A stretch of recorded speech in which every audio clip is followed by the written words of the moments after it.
America moves towards war. The warm-up in the first part of your notes that I want you to do is think about which country the following men were leaders of. We covered the first four of them. The other two you should know, or you could take a good guess on who you think it might be.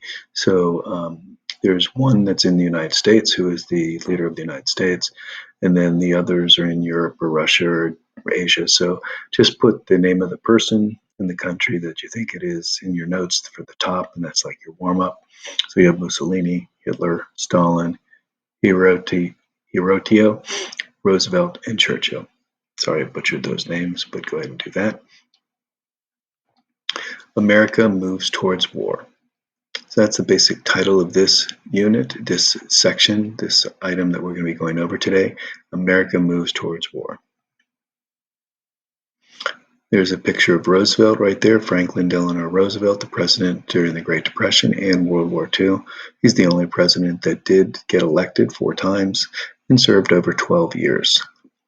1939, FDR revises the Neutrality Acts for the struggle ahead.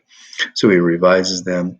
In contrast to the acts, he allowed warring nations to buy U.S. arms. He believed that this would help France and Britain defeat the Nazis. He wanted, and he sided with Britain and France. He did not want the Germans to win, and he would basically send arms to them, sell arms to them. This did not stop the Nazi war machine overpowering near all of Europe, but it was vital to help France and Britain because the Nazi war machine was extremely powerful at this time. And in 1939 to 1940, basically Germany controlled most of Europe. 1939 September, Germany, Italy, and Japan signed the Tripartite Act, creation of the Axis powers. They became all allies together. Isolationists were angered when FDR increased military spending. However, brilliant Nazi victories in Europe changed U.S. thinking. Selective Training and Service Act, men aged 21 to 35 were registered for the military service. 1940, FDR defies tradition by running for a 3rd presidential term. He wins. Hooah! So this is the first time that anybody had ran for a 3rd term and actually won, because under George Washington, the tradition was you run twice. After that, you have 8 years, and then you step down and you don't do it. FDR defied the tradition. He ran for a 3rd presidential term, and he won because he felt we're basically going to war. The world was at war, and they needed his leadership, and this was a critical thing for him. Late 1940, Britain is broke, so FDR creates the Lendlease Program, where the U.S. would lend or lease arms and supplies to any country whose defense was vital to the United States. So basically, we lent them these. They didn't have to buy them. Once again, isolationists in the United States were angered. The U.S. even leased weapons to the Soviet Union and supported Stalin once Germany invaded Soviet Union in 1941.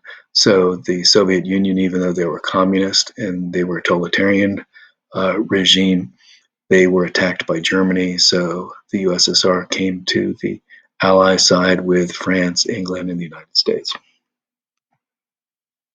The Atlantic Charter. FDR and Winston Churchill, the Prime Minister of Great Britain, agreed on a joint declaration of war aims called the Atlantic Charter. FDR told Churchill that he would wage war and do everything to force an incident. 1941 of September, after a German U-boat fires on a U.S. ship, FDR orders all American ships to shoot German vessels on sight. So that's kind of like an act of war, and basically doing everything to force an incident so the United States would be on England's side and join the war with the Allies to defeat Hitler and the Japanese and the Italians. Pearl Harbor, July 1941, Japan seizes military bases in Indochina, Vietnam, Laos, Cambodia. As a result, the U.S. ends trade with Japan and refuses to sell oil to Japan. This threatens Japan's war machine. This is Japan's response to the oil embargo. Is basically the attack on Pearl Harbor. So this was a gamble. I think Japan said they're waking the sleeping giant, but this is their response to it. They needed oil, they needed supplies for their war machine. So the U.S. naval base at Pearl Harbor on Omaha, Hawaii is attacked by the Japanese. 3,500 American casualties results. And this is a picture of basically Pearl Harbor on December 7th, 1941. U.S. reaction to Pearl Harbor. The main objective of the attack was to seize U.S. oil reserves because of the oil embargo.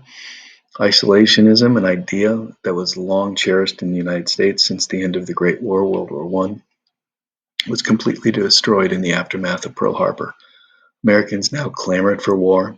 Anti-Japanese hysteria was rampant across the country. Basically, they went crazy and they hated the Japanese. They wanted war, and they basically joined the war, declared war on both Germany and Japan. I'm going to be showing you these two videos with this. One is FDR's war address, and then is another video on anti-Japanese propaganda for you to basically watch, get your opinions on those, and write them in the notes. So that is the PowerPoint for this. There's fill in the blank notes for this, and hopefully this was helpful. And please make sure to take notes on the bottom of the fill in the blank notes for the war address and the anti-Japanese propaganda video.